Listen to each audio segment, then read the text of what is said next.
Get ready to enter the Thrivetime Show. 3, 2, 1, boom!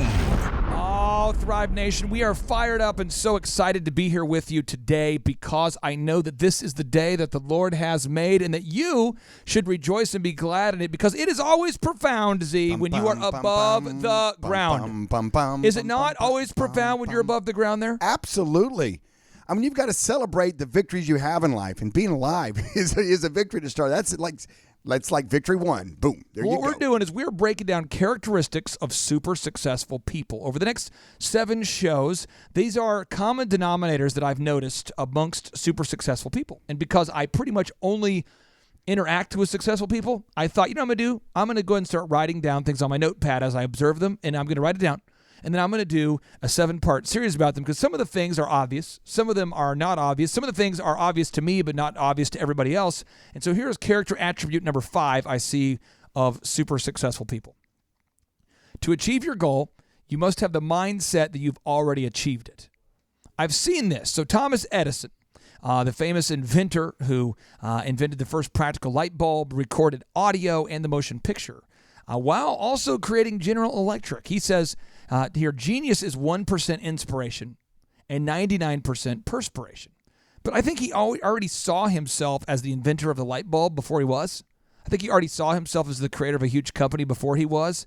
And so he just put forth the work effort, the work ethic needed to deliver on that mental vision he had for himself. So I'm going to start with you, Z.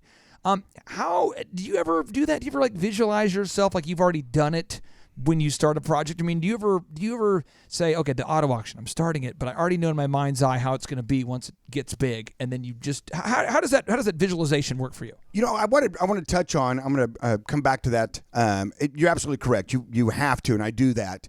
One of the things that every one of these superpowers that you're talking about that successful people have, there's also the negative part of it too. And so, it's kind of like every personality trait. There's the positive that goes with it, yes. And then there's also potentially the negative that can go with it too. You know, like an A personality, they can kind of run over people, and they can be a little rude, and they can be hard charging, and they can be kind of not feeling of other people's feelers as they're going through their life. Right. But then again, they're also the good thing is they're getting stuff done, right? So I think on this one, what happens is, unfortunately, I have been around people that have visualized it, think that it's happened, and then live accordingly as if it did happen when it hasn't happened yet. They go out and they buy a new car. Oh, yeah. They go out and buy a bigger house. Oh, yes. Because you know what?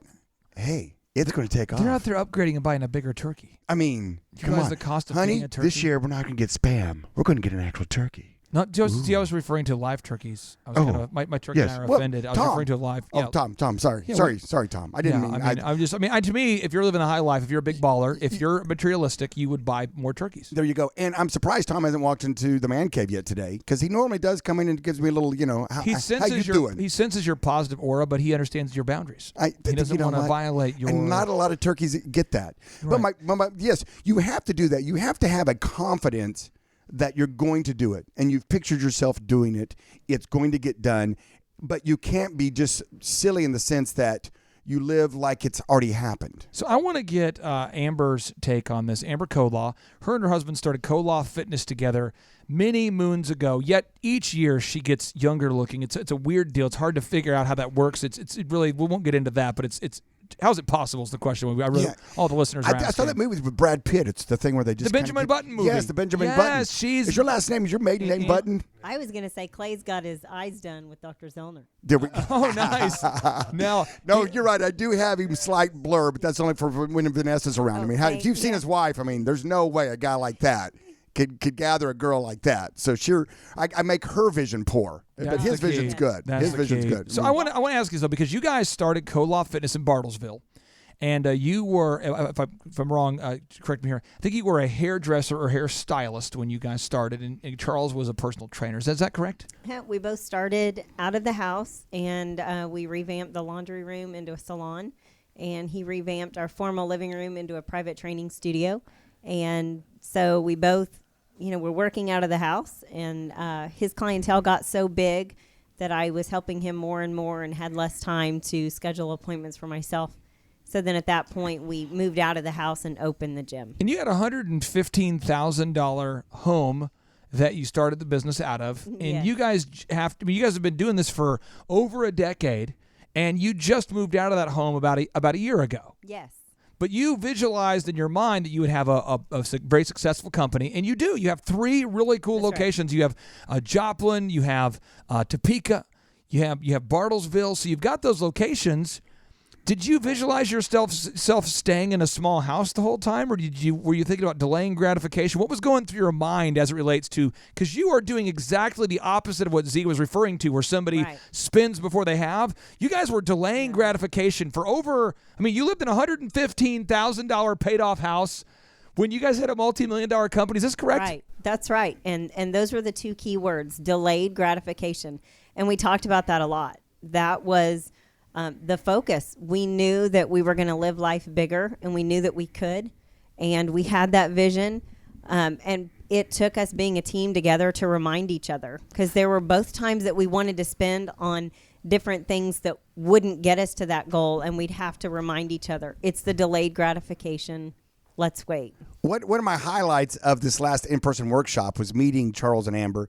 And it was funny because she was telling me a little bit of her story, and she said, well, we had the house, and, since we couldn't afford furniture, we didn't have any furniture. We thought, well, what can we use this empty living room for? I know. I'll run my business out of it. Why not, right? And so here the training starts right there in the living room, because they didn't have furniture anyway in there, so why not? And they have been the perfect example of how you grind, you build, you delay that gratification. And then now, a lot of people want to start off with the a 20,000 square foot gym because that's what they need to compete, right? Right. I mean, because there's one down the street that's 20,000 square feet. I'm gonna attack that idea real quick here, because I hear this all the time. And I just talked about it in our coaches meeting this morning. I think, Jason, you were present when I was having that conversation.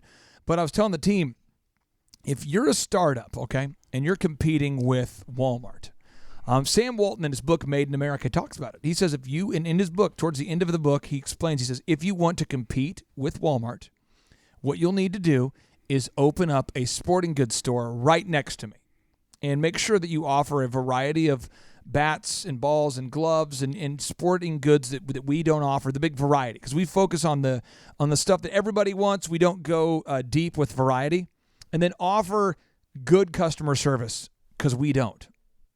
And that was pretty profound that Sam Walton was explaining that at Walmart, in order to get their costs so low, they're not going to offer that next level customer service. They're not going to have a person sitting down with your kid and finding the right ball, the right baseball glove for a first baseman, or the right glove for a catcher, or the right exact weight for the player for the bat. They're just going to say, here are the bats. Because they can't afford. And when you are out there, if you're wanting to start a business to compete with a huge juggernaut of a business, you have to win on the parking space that you can win. You have to find the niche, find the gap in the marketplace where you can win. And so I've told the team this morning, I said, listen, if you're working with a small business owner and they're trying to compete against a big company, man, if you're going to compete with Hobby Lobby, as an example, and I told one of the people on our team, I said, listen, if you're going to compete with Hobby Lobby, if that's what your client's going to do, they better offer unbelievable variety, because they certainly can't compete on price. They better offer unbelievable customer service, because they certainly can't compete on price. They'd better offer a convenient location, because they can certainly not compete on price. And they had better have, because they can't, you can't compete on price.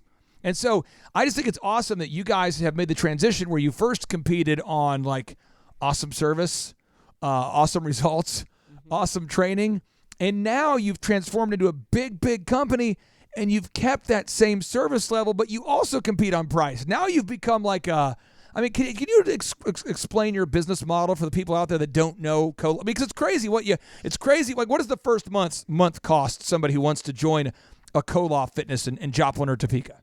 $1 down, and then $5 your first build month. Well, that doesn't seem like a lot of money. What's the catch? I mean, what's the deal? How do you guys make any money there? There is no catch. It's always $1 down. And we have a reward-based membership, which we try to use to encourage people. If you come 12 times in a build month, we drop the price, and we only charge you $5. But the normal membership's only $18, so it's still... So you pay less if you show up more? That's correct. How do you track that? I mean, do you personally, you and Charles head count everybody? You say, there's Kimberly. We do. We hand out toothpicks. How do you guys, do you have software now that allows you to just track who's been there, that kind of thing? Yeah, we've just spent time over the years, with that exact thing, just building the model and finding what works and tweaking it. So if there's an entrepreneur out there listening, okay, and maybe it's the wife listening, and she is the entrepreneur, and the husband supports her, or vice versa, okay? Right.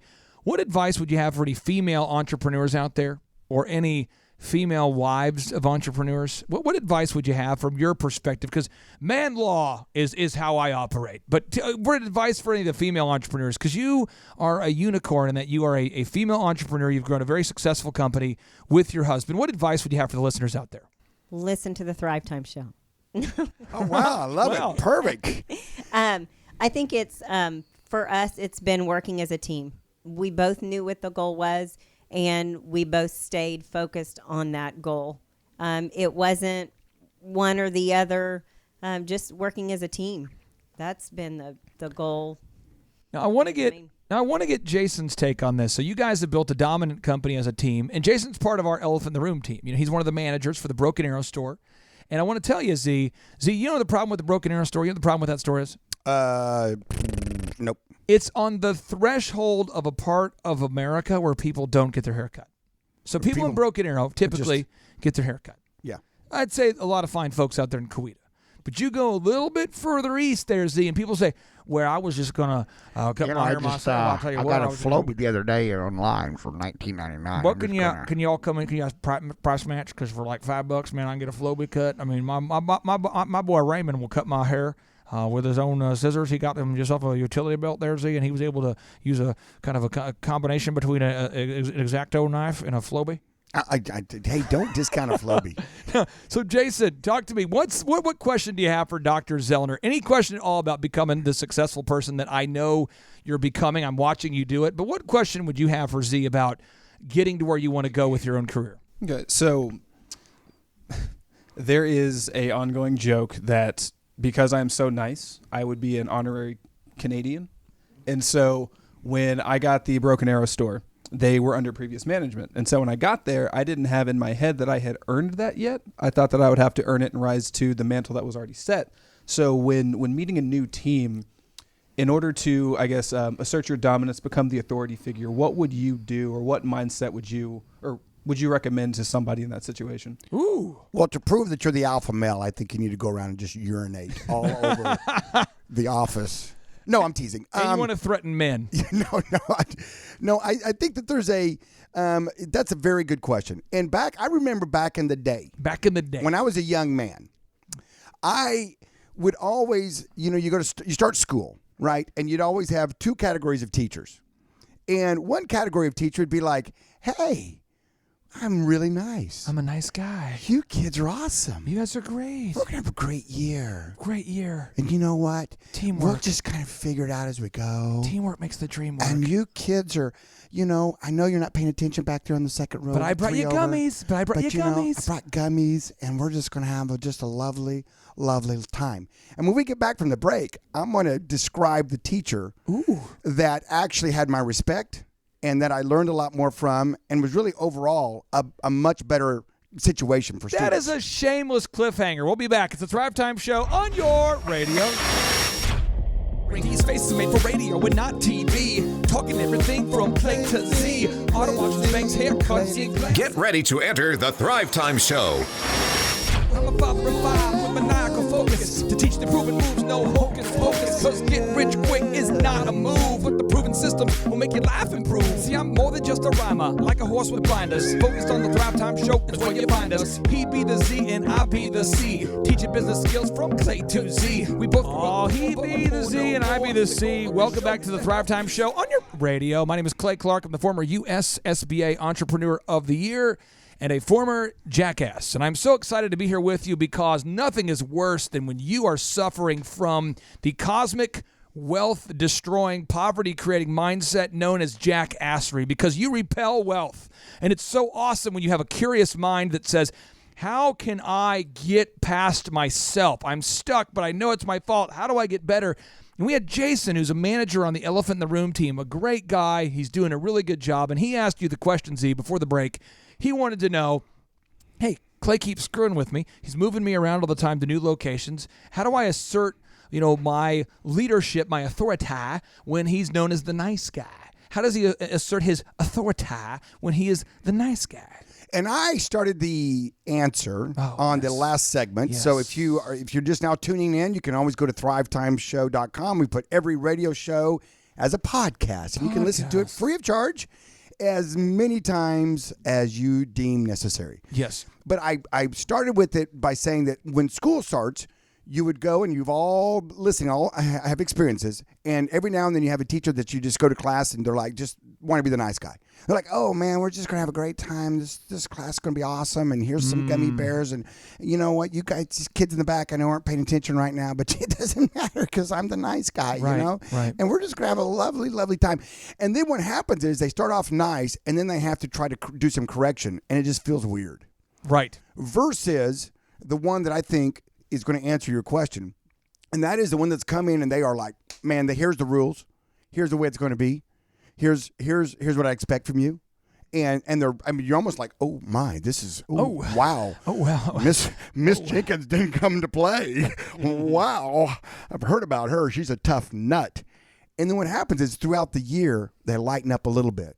And when you get that smile from them, when you get that hey guys, we're gonna go outside and sit underneath the flag and do our lessons today because it's such a beautiful day. I mean, you just feel like you've won the lottery. I, for the sake of time, won't go super in depth into this story, but this story must be told. My kids love every time I tell it. But there was a teacher by the name of Mr. Anderson, and in Minnesota, someone got the bright idea. Someone got the bright idea in Minnesota that all boys should have to do choir or band, all of them. And so we're in 8th grade, and I've always been kind of a leader of men, but not for good purposes, just a leader. I'm glad you put that in there. I talked to all my buddies, and I said Jacob Bonesock was his name, and Aaron Rauschendorfer, and Bjorn Baki, and all the Norwegians up there. I said, guys, listen. Sven? Was there a Sven? There was not a Sven, but there's a lot of like Leif Shapleski was a guy, you know. Yeah. I said, here's the deal. Let's all sign up for choir. Like all of us, you know, like 200 of us. That's the move. Because they can't make us take band. Let's just all do choir. And they're like, let's do it. So we all did it. So I mean, there was like maybe 5 dudes that didn't do it. And here's what I'd say. I said, guys, here's the deal. Class starts at like 9 o'clock. Now, here's the deal. 9:05, Dale Mitty was his name. Dale Mitty. I said, Dale's a really short guy. I said, Dale, at 9:05, I want you to start coughing, but like wheezing, like the crouping cough. Perfect. 9:06, Jeff, you start doing it. 9:07, Aaron, you get in the game. 9:08, now guys, write down your times. And they're like, got it. Right. So then the class starts, and he's like, everybody, if everyone can stand to your feet, we're gonna start off with everybody now, we're all gonna start, everybody, and it's like getting violent. Oh yeah. And then he's like, and he doesn't know what to do, you know, but he thinks it's a sincere thing. So anyway, when we finally gather ourselves after like 30 minutes of it, the principal comes in because he calls the principal. He says, guys, there's like a coughing outbreak here, and it can't be that many of you guys that are coughing sincerely. So if you guys could please knock it off, like absolutely. You know, sorry, we got confused or something stupid. Well, then the next class, like guys, here's the deal. He never gets to class early. So let's take his piano and hide it in the school. Let's just take it down the hallway and leave it like in another classroom, and then not act like we know where it is. You know, this will be hilarious. And This will be hilarious. So we all said, listen, nobody here, even if we're waterboarded, not a single person can say you knew about it. So he comes into class like, guys, where's the? And he's trying to be the nice guy. He's like, guys, he's a nice guy. Where's the piano? Like, we're all a team here. Where is it? And we're like, we don't know. And remember Minnesota, you can waterboard me. I won't tell you. In Minnesota, it snows, you know, and so we thought there's the big snowbank behind this, in between this tree, and he had a nice little like Ford Festiva, and I said, guys, listen, Monday morning, let's pick up his car and physically move it between 2 pine trees. And so we all. That was a tight fit. No, it was just we constantly would do these things, and so finally we got into a choir performance, and he goes, guys, this would mean a lot to me if you guys would not say inappropriate words, because I'd changed all the words to be inappropriate into rhyme. Yeah. And he goes, and you, Mr. Clark, I'm asking for respect. So my dad comes to the concert, my mom's there, and we just sing this song with passion. And it is so dirty and so ethically wrong, and it's so clear, and it's the first time we've ever sang in unison, and we're just bringing the passion. Nice. And so Mr. Johnson pulls me aside after, all the dads are laughing. They can't stop laughing. All the dads are laughing. He says, Mr. Clark, if you do it again, you will be expelled, yada, yada, yada. And I'm like, whoa, hey, Hey, have we back met? Have we met?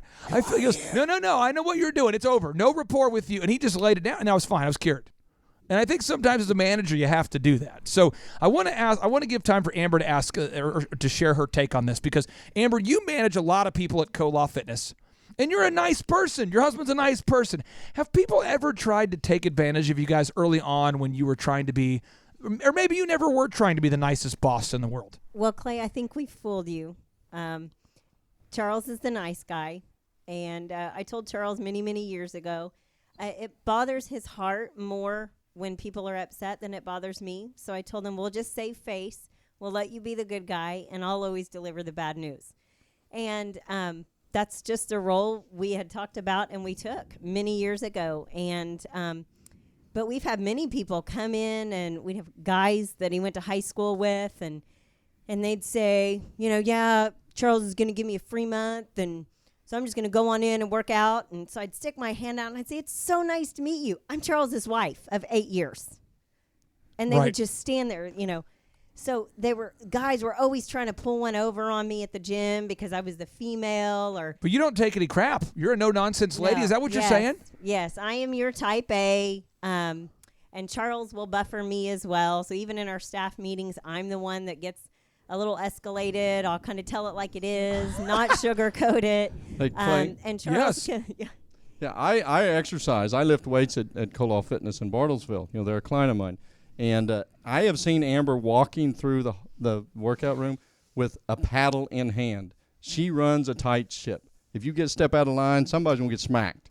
Well, this is good to hear, because I think in every business you have to have somebody who lays down the law. Now, this next principle I want to share that all successful people seem to have is they view setbacks as setups.